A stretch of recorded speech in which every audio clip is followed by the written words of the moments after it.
In the middle of the 19th century, the name of Admiral Pavel Stepanovich Nakhimov resounded throughout Russia. A man who forever changed the course of the Crimean War and became a symbol of the unbending Russian spirit. His brilliant victory at Sinop entered the annals of naval history as the last great battle of the Age of Sail. And the heroic defense of Sevastopol under his leadership became a legend of courage and self-sacrifice. From a modest Smolensk nobleman to a national hero, Nakhimov's path was illuminated not only by military victories, but also by selfless service to the motherland. He climbed all the steps of a naval career, from a midshipman of the Naval Cadet Corps to a full admiral. His life ended on Malakhov Kurgan during the defense of Sevastopol, but his memory became immortal. Why does Nakhimov's name still inspire awe in the hearts of Russians? How did an ordinary naval officer turn into a national symbol? The story of his life is a story of how talent, devotion, and bravery can change the fate of an entire country. In the noble estate of Volochek, Vyazma district, Smolensk province, on July 1, 1722, a boy was born who was destined to become the pride of the Russian fleet. Pavel Stepanovich Nakhimov came from an ancient, but not wealthy, noble family. His father, Stepan Mikhailovich, a retired second major, instilled in his son the most important thing, a sense of duty and love for the fatherland. His mother, Feodosia Ivanovna, gave him the warmth and care so necessary for the formation of a harmonious personality. There were 11 children in the family, and Pavel, being the fifth, experienced both the joy of fraternal communication and the necessity of independence from childhood. The Smolensk forests and fields became the first school of character for the future admiral. Here, far from the vastness of the sea, his dream of the fleet was born. What led a land-dwelling boy to the sea element? Perhaps his father's stories of glorious victories of Russian arms, or a family tradition. Pavel's older brother had already chosen a naval career. At the age of 13, young Nakhimov was enrolled in the Naval Cadet Corps in St. Petersburg, the forge of officer personnel for the Russian fleet. The years of study in the Corps became decisive in the formation of the future naval commander. Strict discipline, an extensive program that included not only naval sciences but also languages, mathematics, and history, tempered the young man's character. Cadets lived in Spartan conditions: early rising, cold water for washing, a hard bed. But it was here that Pavel showed his outstanding abilities and thirst for knowledge. Teachers quickly noticed his sharp mind, phenomenal memory, and analytical skills. Young Nakhimov was especially fond of navigation and naval combat tactics, subjects that would later become the basis of his military genius. In the Corps, Pavel not only studied, he formed as a person.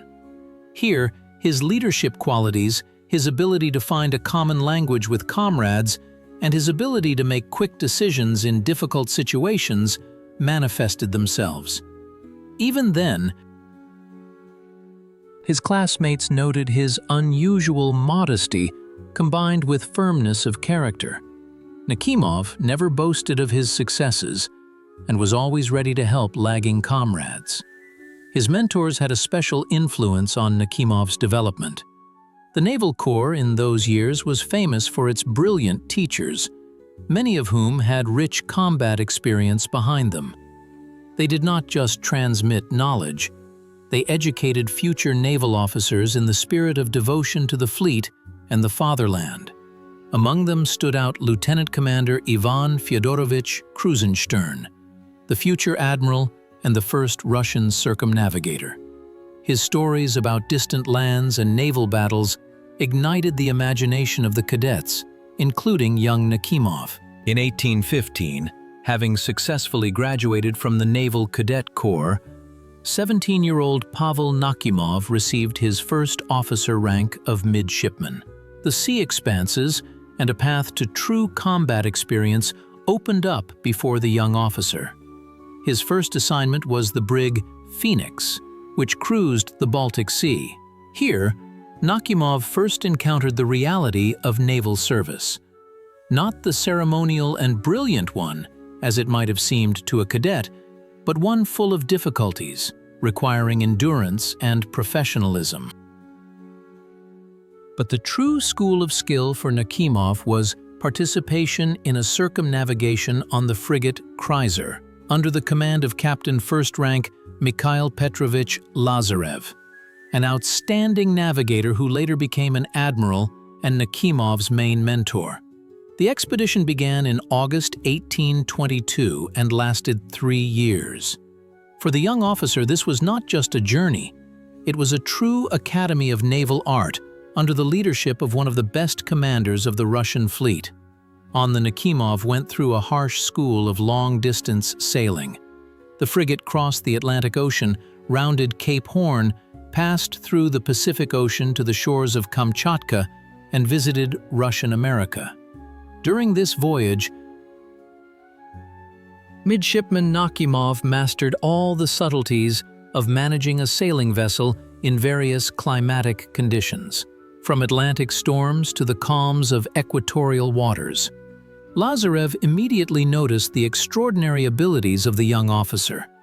Nakhimov stood out not only for his professional skills, but also for his special attitude towards sailors. He never allowed himself the arrogance so characteristic of many noble officers of that time. Instead, Pavel Stepanovich sought to understand the psychology of the common sailor, to find an approach to each crew member.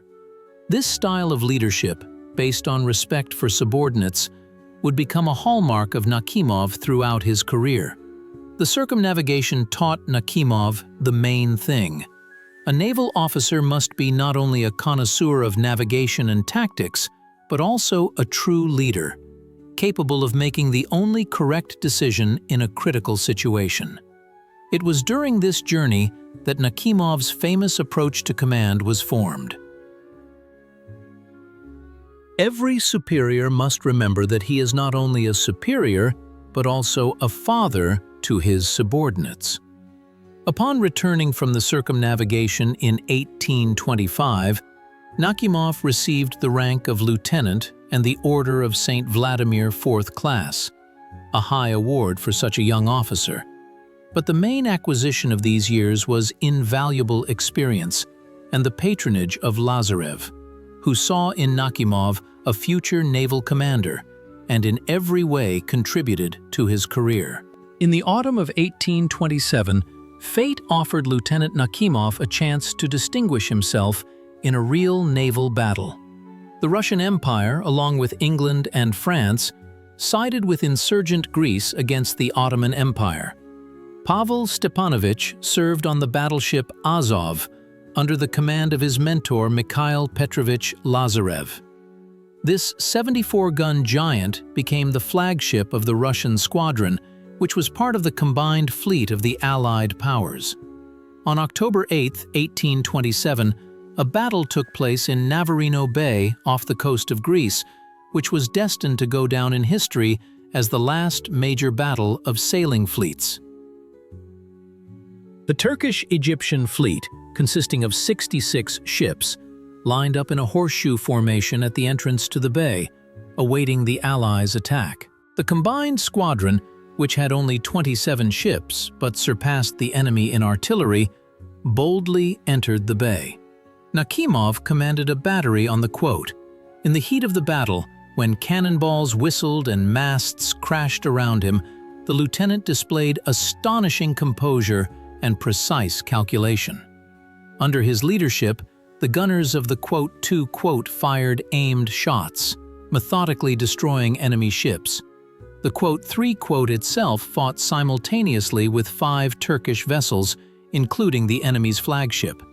Nakhimov personally adjusted the fire, being in the most dangerous points of the ship.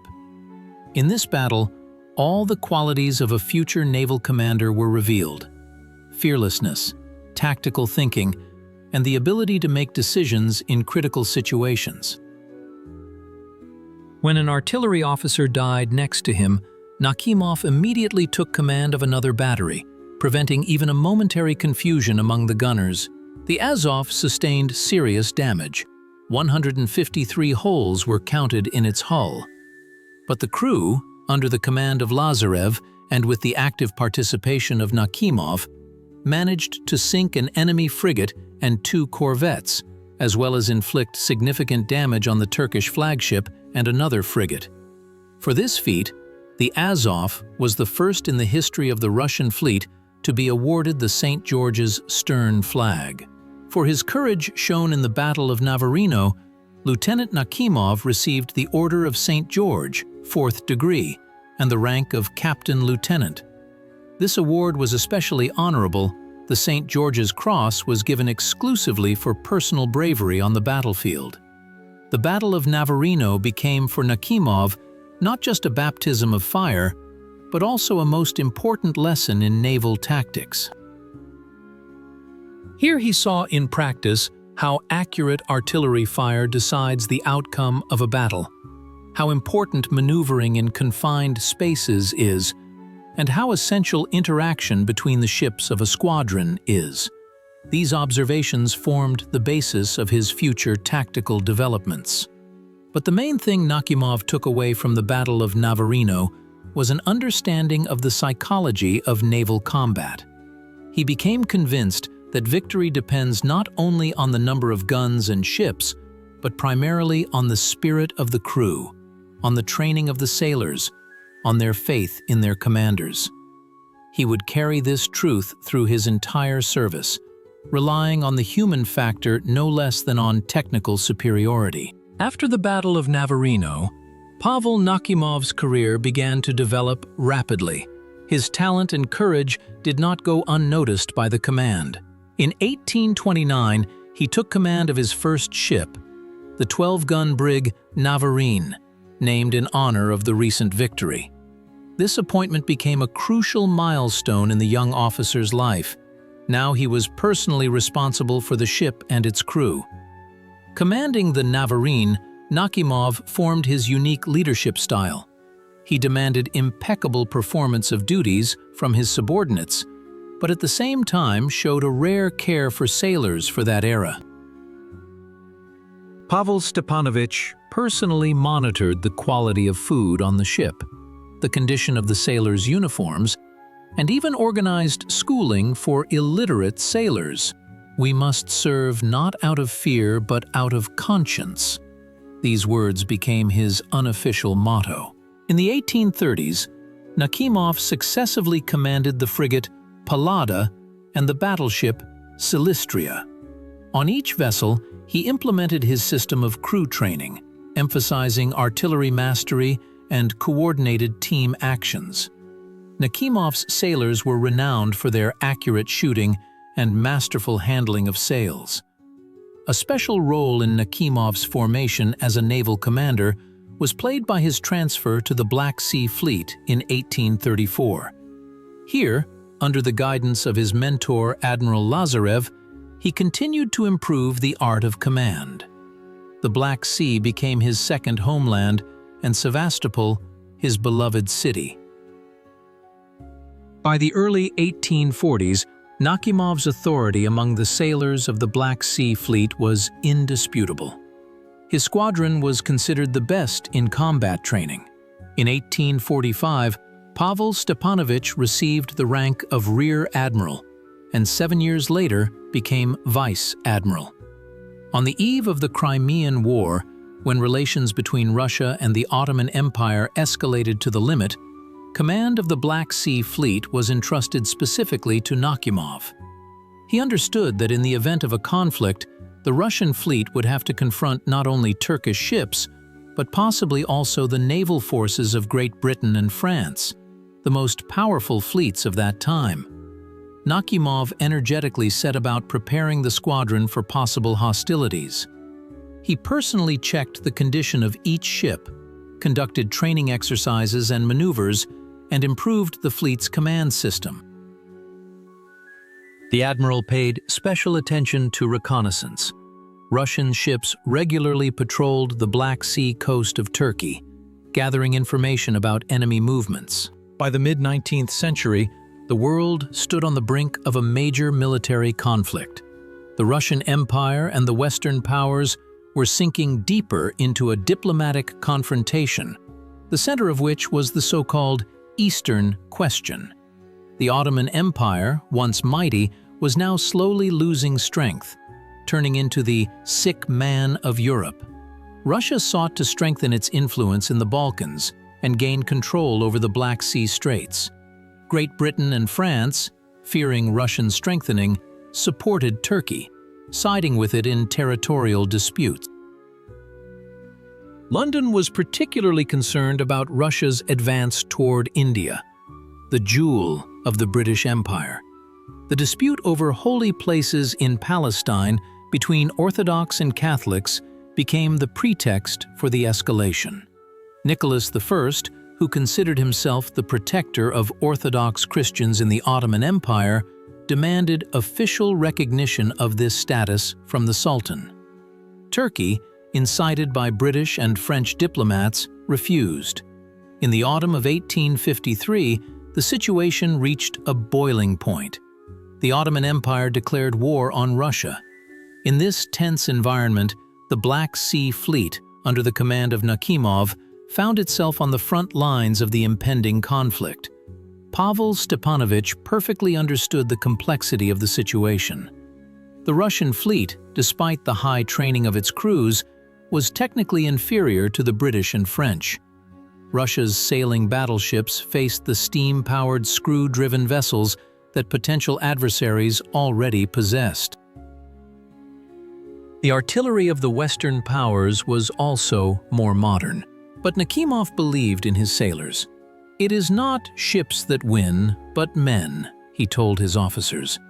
In anticipation of the war, the admiral intensified practical exercises on ships, especially artillery drills. The squadron regularly went to sea to practice maneuvers and combat coordination. Nakhimov personally monitored the condition of each vessel, demanding impeccable order and readiness for battle from the commanders. Special attention was paid to reconnaissance. Russian ships constantly patrolled the Black Sea coast of Turkey, tracking the movements of the Ottoman fleet. The admiral understood. Initiative in the upcoming war would be crucial. In October 1853, the Turkish fleet began transporting troops and ammunition to the Caucasian coast, where hostilities were already underway. Nakhimov received orders to suppress these transports. His squadron of 3 battleships, Empress Maria, Chesma, and Rostislav, set out to search for the enemy. Soon, intelligence reported that the Turkish fleet had taken refuge in Sinop Bay. Despite the enemy's numerical superiority and the protection of coastal batteries, Nakhimov decided to attack. It was a risky move, but the admiral believed in his plan and in the skill of Russian sailors.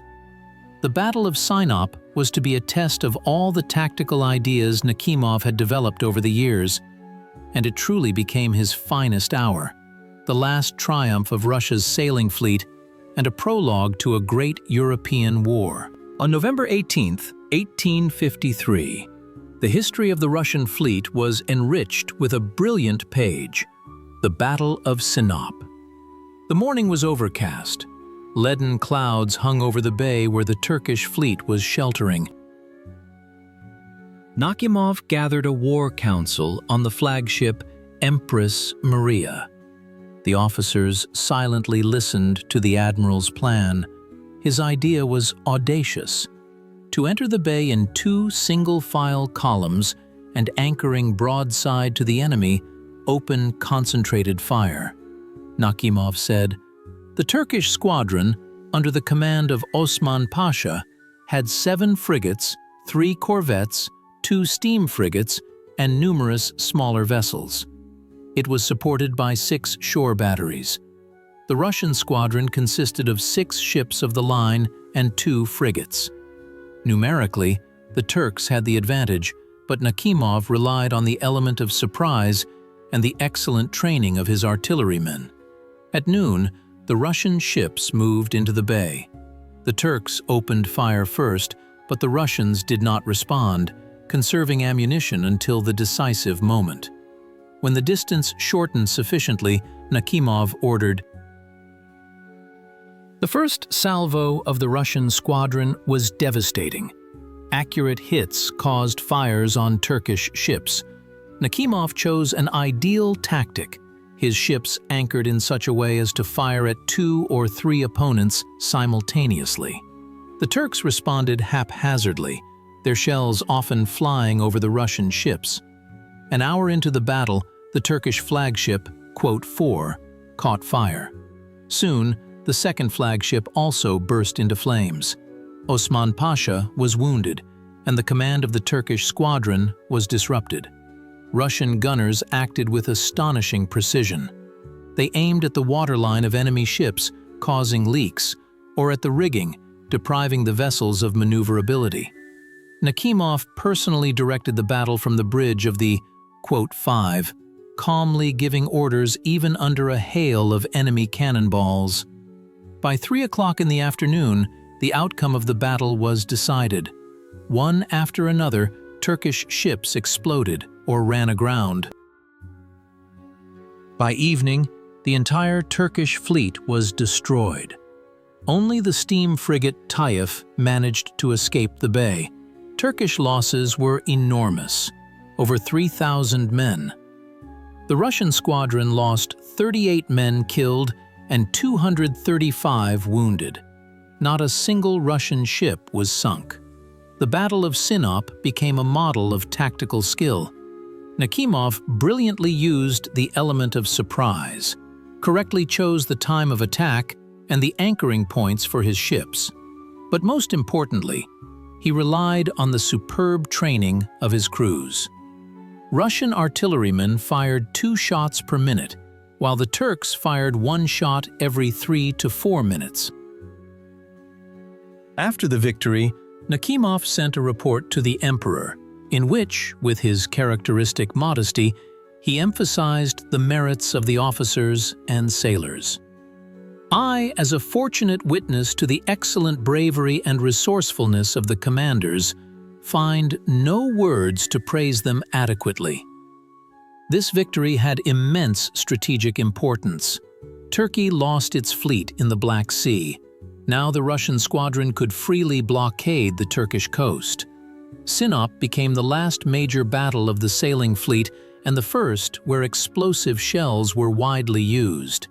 It was the pinnacle of naval art of the Age of Sail. For the Battle of Sinop, Nakhimov was promoted to admiral and awarded the Order of St. George, 2nd class. But the most valuable reward for him was the love of the sailors, who nicknamed him Father Benefactor. News of the Sinop victory caused jubilation in Russia. Church bells rang, and Thanksgiving services were held in churches. Nakhimov's name was on everyone's lips. But in London and Paris, this news made a completely different impression. The defeat of the Turkish fleet was perceived as a threat to the European balance of power. The Sinop Massacre, that's what English newspapers called the battle, deliberately distorting the facts. Great Britain and France saw Nakhimov's victory as a pretext for entering the war on Turkey's side. The brilliant tactical victory of the Russian fleet paradoxically hastened Russia's strategic defeat in the Crimean War. Nakhimov's victory at Sinop, which shook the world with its brilliance, elicited a completely opposite reaction in European capitals. If in Russia bells rang and Thanksgiving services were held, in London and Paris there was confusion, which quickly escalated into fury. The European press, especially the British, immediately dubbed the battle, quote, portraying it not as an honest military victory, but as a barbaric attack on a peaceful port. Distorting the facts, newspapers wrote about thousands of innocent victims and a ruined city, although in reality, the Russian squadron fired exclusively at military targets. Lord Palmerston, a highly influential British politician, declared in Parliament, French Emperor Napoleon III, who was looking for an excuse to assert his prestige on the international stage, saw in this an ideal opportunity for a military adventure. Paradoxically, it was Nakhimov's brilliant tactical victory that became the catalyst for the formation of a powerful anti-Russian coalition. Already in December 1853, the combined Anglo-French fleet entered the Black Sea under the pretext of protecting the Turkish coast. Russian ships were asked to return to Sevastopol. In fact, the Black Sea, which for centuries had been an arena of confrontation between Russia and Turkey, was now under the control of Western powers. In St. Petersburg, the full seriousness of the situation was not immediately realized. Emperor Nicholas I, inspired by the Sinop victory, believed that England and France would limit themselves to diplomatic pressure. "They wouldn't dare," he said in a narrow circle of intimates. But the Western powers dared. In March 1854, they officially declared war on Russia. For Nakhimov, a period of agonizing reflection began. As an experienced naval commander, he understood that his Black Sea squadron, despite its high morale, was technically inferior to the combined enemy fleet. The steam screw ships of the British and French had an advantage in speed and maneuverability. Their long-range artillery surpassed the Russian.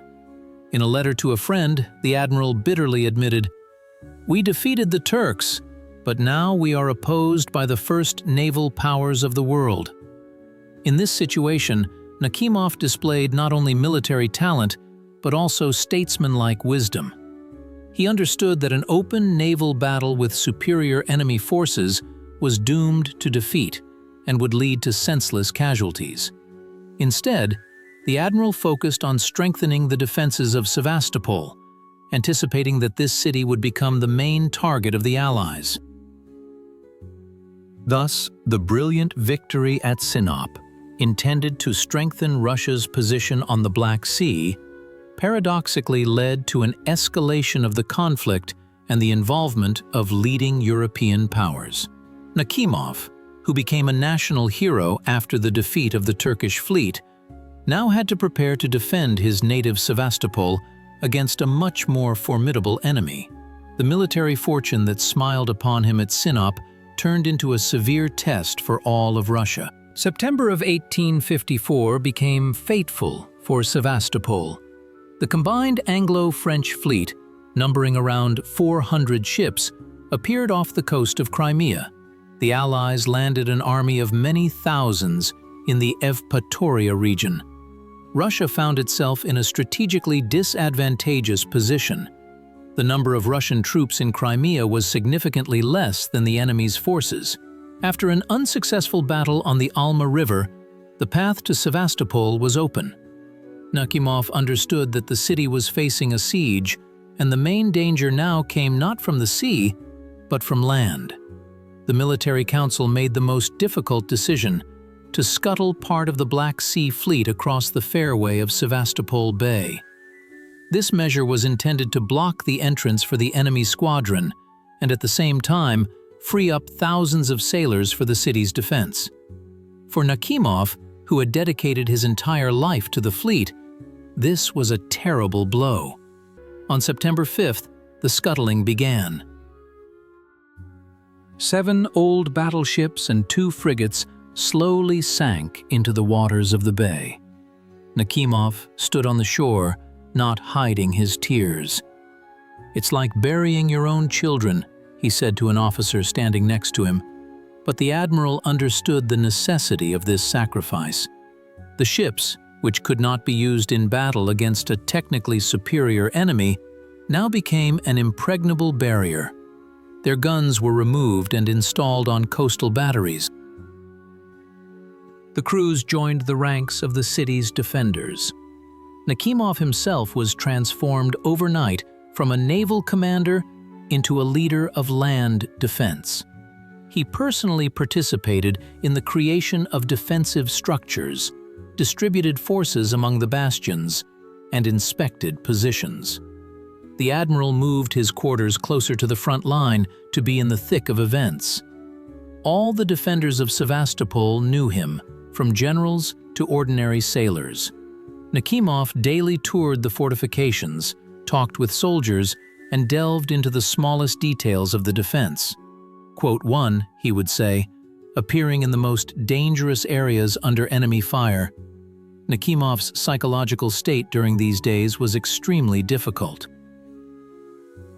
The loss of ships, the need to adapt to land warfare, the enormous responsibility for the city's defense.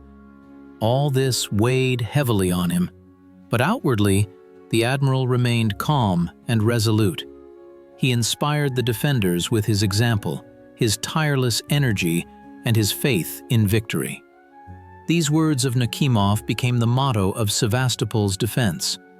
When the Allies began shelling the city on September 11th, Nakhimov was on the front lines, coordinating the return fire of Russian batteries. His composure under a hail of enemy shells instilled confidence in the defenders. Thus began the heroic defense of Sevastopol, which lasted 349 days. And the soul of this defense was Admiral Nakhimov, a man forced to scuttle his own ships to save the city he loved more than life. When Sevastopol found itself under threat of siege, Pavel Stepanovich Nakhimov proved himself not only as an outstanding naval commander, but also as a talented organizer of land defense. He instantly switched from naval strategy to the city's defense, understanding that the main battle would now unfold precisely here. The admiral personally supervised the construction of fortifications, transforming Sevastopol into an impregnable fortress. Under his leadership, new bastions were erected, existing redoubts were strengthened, and artillery positions were created. Sailors of the Black Sea Fleet, now turned infantrymen, worked day and night, inspired by the example of their commander. Nakhimov spared no effort.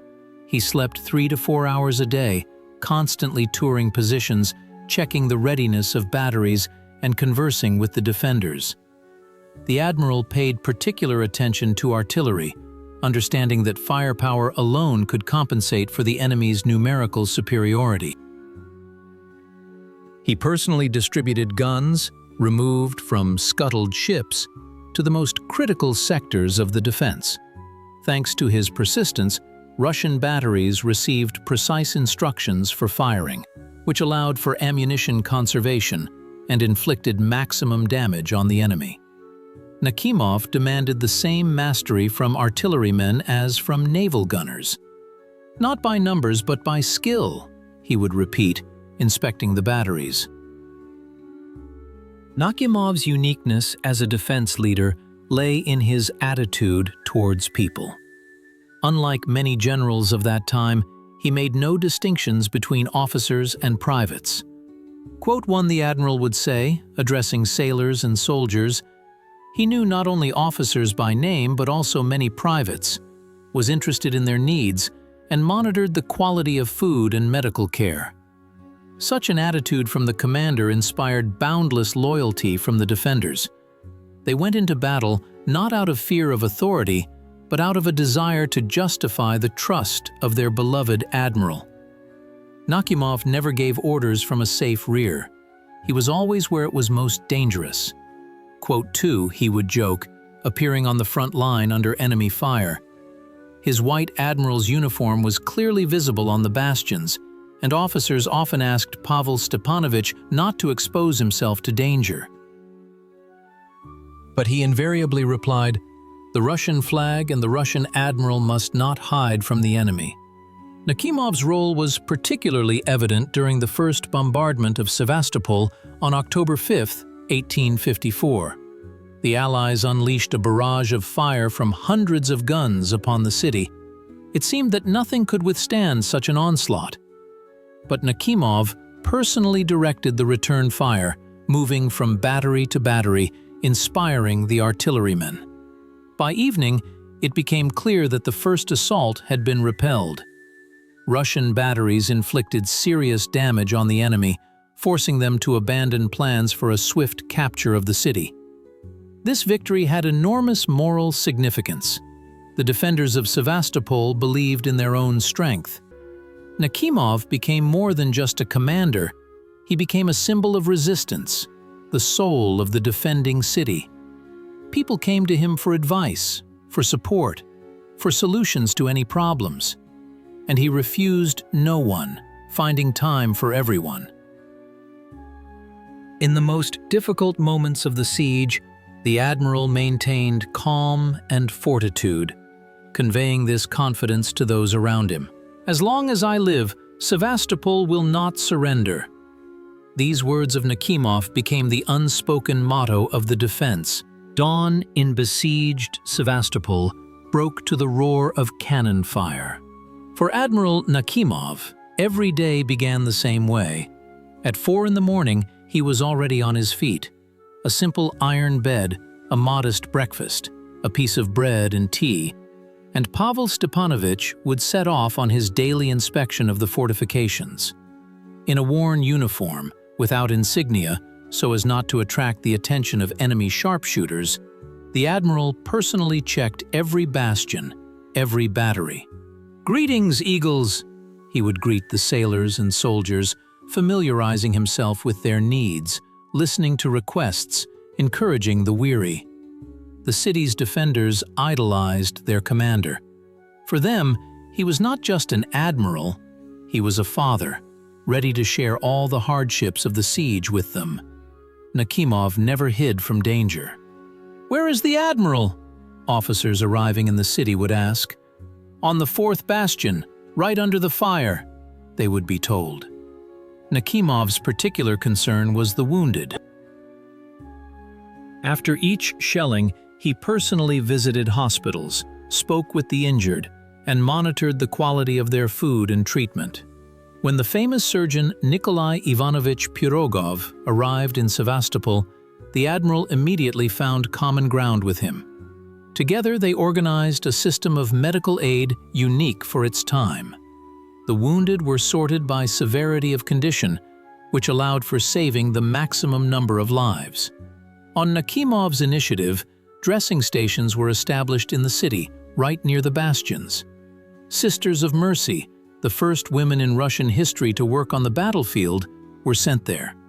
The admiral personally oversaw the supply of these stations with medicines and dressings. Pavel Nakhimov's strategic genius was most vividly manifested in his unconventional decisions during the organization of the defense of Sevastopol.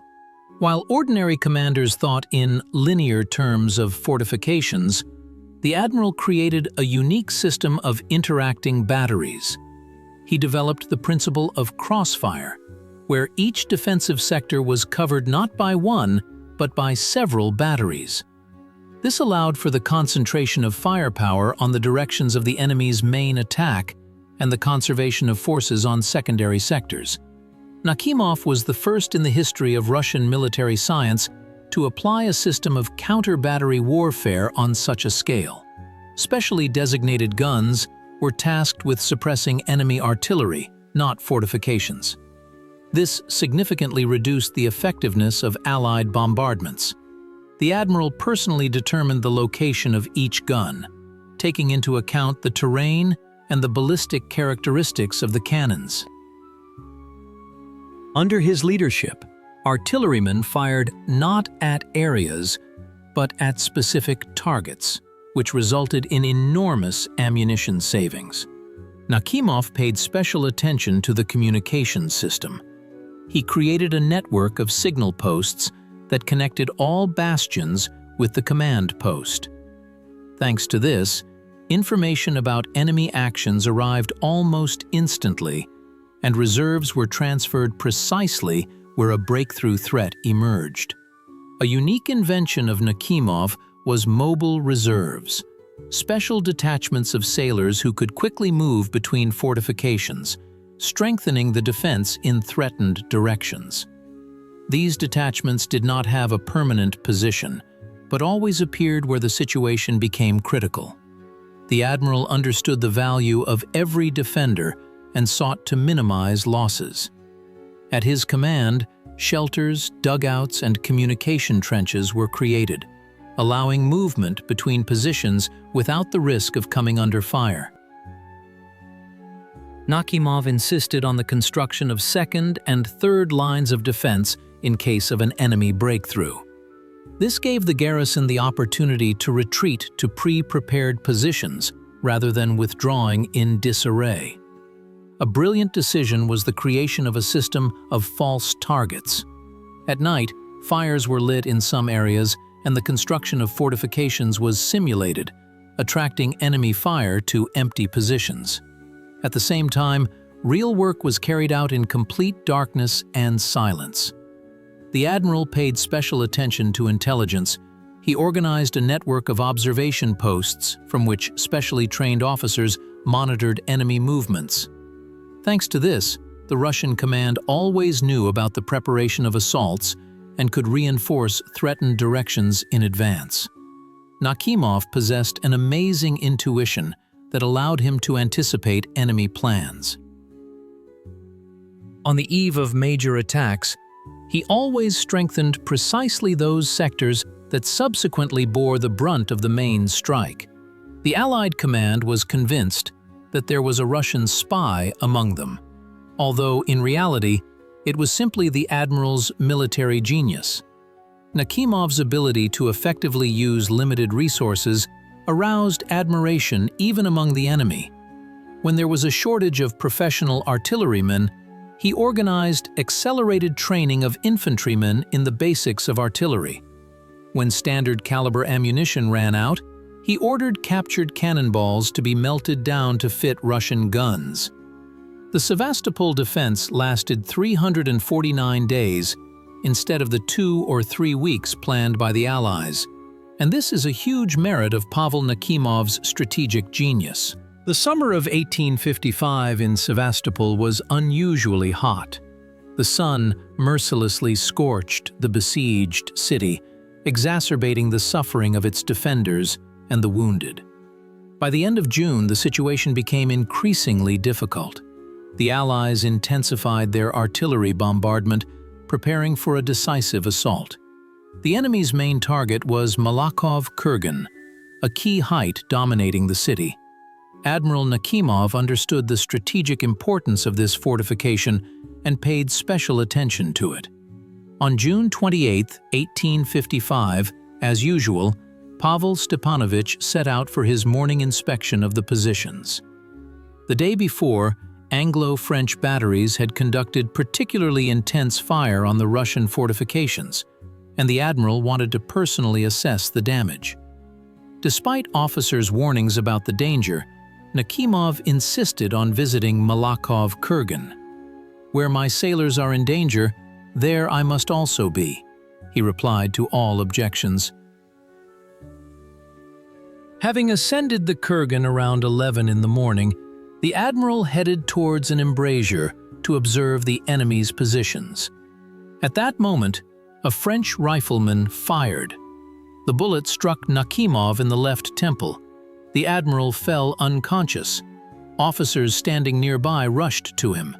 Severely wounded, Nakhimov was immediately transferred to the nearest dressing station and then to a naval hospital. News of the admiral's wounding instantly spread throughout Sevastopol.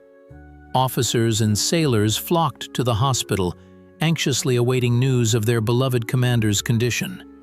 The best doctors, including Nikolai Pirogov, fought for Nakhimov's life, but the wound proved fatal. The bullet passed through the brain, and the medicine of that time was powerless. For 2 days, the admiral remained unconscious.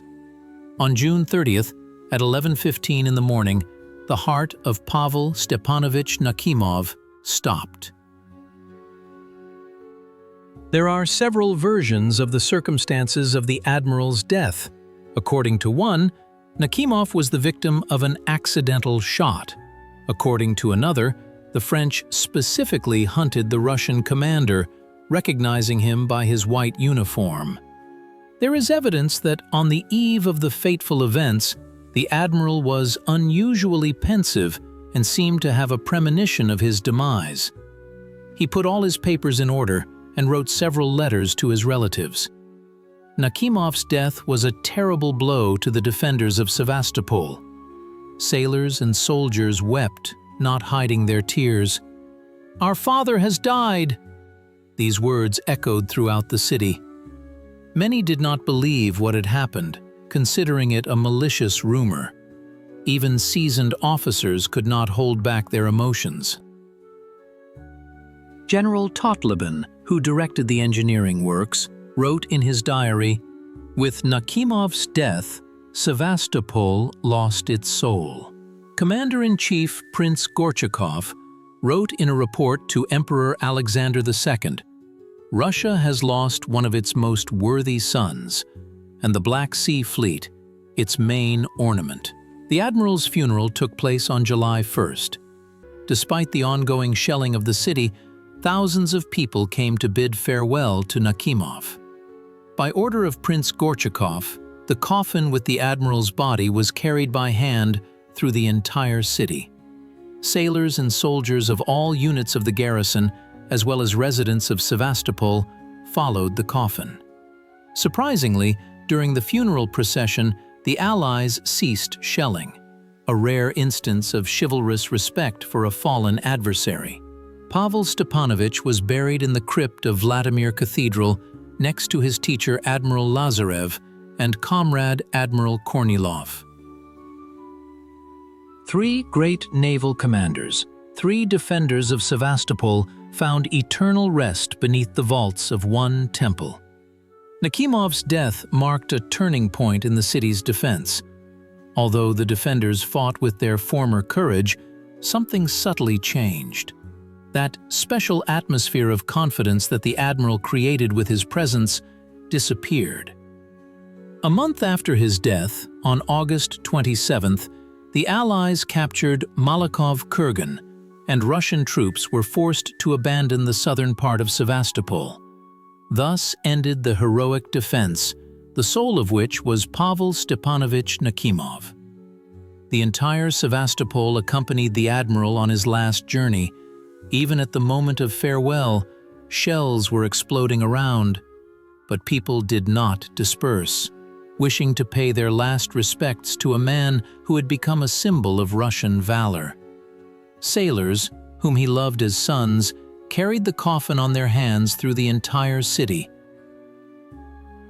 A simple slab was installed on Nakhimov's grave with the inscription, "Admiral Pavel Stepanovich Nakhimov, born June 23, 1802, died from a wound June 30, 1855.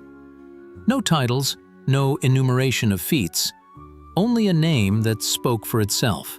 Pavel Nakhimov's legacy extends far beyond his heroic life and death. The admiral's naval ideas became the foundation for the development of the Russian fleet for decades to come. His tactical innovations in naval combat, demonstrated at Sinop, are still studied in naval academies today. Nakhimov's main contribution to naval art was his concept of decisive combat. Unlike many contemporaries who preferred maneuvering and positional warfare, the admiral always strived for the complete defeat of the enemy.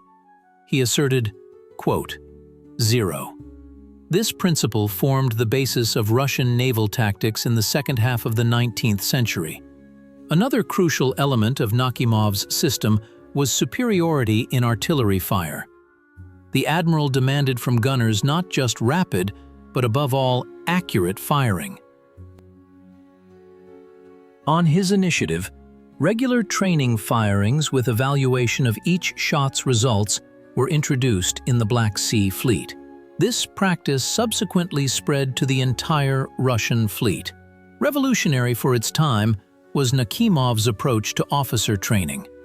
He created a system where young officers received real responsibility and the right to initiative. An officer must think independently. the admiral said, encouraging a creative approach to solving combat tasks.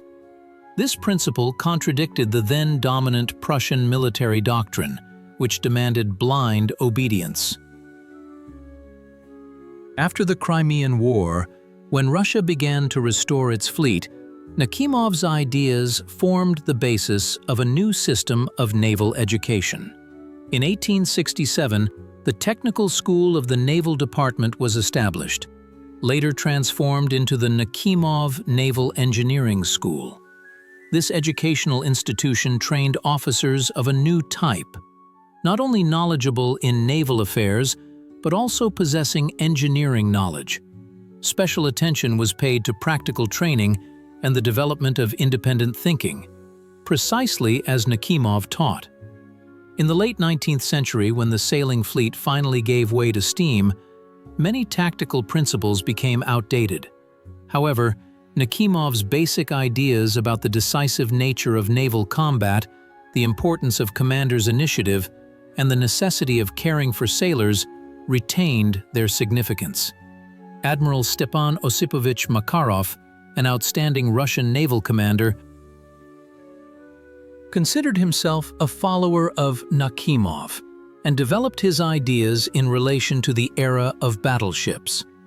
A peculiar continuation of the Nakhimov tradition was the creation, in 1939, of the Nakhimov Naval Schools, where teenagers dreaming of a naval career received their education.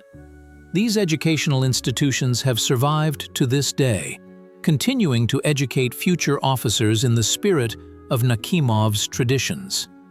The modern Russian fleet, despite all technological differences from the sailing ships of the 19th century, still relies on the principles laid down by Nakhimov. His ideas about the decisive nature of naval combat are reflected in the modern concept of strike naval operations. The principle of caring for subordinates remains a cornerstone of officer training. Even Nakhimov's famous requirement for ammunition economy and firing accuracy has not lost its relevance in the era of precision weapons. Nakhimov's legacy is not only tactical techniques and organizational principles. It is, above all, a specific moral code for a naval officer. Fearlessness in the face of danger, readiness to share all the hardships of service with subordinates, personal modesty, and professional excellence. These qualities remain an ideal today for those who choose service in the Navy. The name of Admiral Pavel Stepanovich Nakhimov is forever inscribed in the history of Russia in golden letters. After his heroic death at Malakhov Kurgan, his memory truly became national. The image of the fearless naval commander who defeated the Turkish fleet at Sinop and became the soul of the defense of Sevastopol turned into a symbol of Russian military valor. Already in the 19th century, the perpetuation of the great admiral's memory began. In 1898, a majestic monument to Nakhimov, sculpted by Schroeder, was erected in Sevastopol. The bronze figure of the admiral striving forward seemed to point the way to sailors leaving the bay. Unfortunately, this monument was destroyed during the Great Patriotic War, but in 1959 it was restored in an even more imposing form. Nakhimov's name became a symbol of Russian naval education. In 1944, Nakhimov Naval Schools were established, admitting teenagers who dreamed of naval service. These educational institutions continue to train future fleet officers today, educating them by the example of the great admiral. The fleet also preserves the memory of its hero. Many ships of the Russian Navy have carried and still carry the name Admiral Nakhimov. The first battleship with this name was launched in the 19th century. In Soviet times, Nakhimov's name was borne by a legendary cruiser that participated in the Great Patriotic War. In 1944, the Order of Nakhimov was established, a high award for naval officers. This order has 2 degrees and is awarded for outstanding success in organizing and conducting naval operations. The admiral's image found reflection in literature and art. Leo Tolstoy, in Sevastopol Stories, created a vivid portrait of Nakhimov, approachable, accessible to sailors, indefatigable in service. Sergei Sergeyev-Tsensky dedicated pages of his epic Sevastopol Strife to the admiral. Cinema also paid attention to the personality of the outstanding naval commander. In 1946, the film Admiral Nakhimov by director Vsevolod Pudovkin was released, becoming a classic of Soviet historical cinema. In the 21st century, the admiral's image appears in various documentaries and feature films about the Crimean War. Nakhimov's legacy takes on special significance today as geopolitical contradictions around the Black Sea and Crimea are once again escalating. History repeats itself. Russia again faces confrontation with Western powers. In these circumstances, Nakhimov's example, his strategic genius, care for subordinates, personal courage, becomes particularly relevant. Thus, having transcended time and space, Admiral Pavel Stepanovich Nakhimov remains with us, in the names of streets and ships, in monuments and orders, in books and films. But most importantly, he lives in the people's memory as a symbol of selfless service to the fatherland.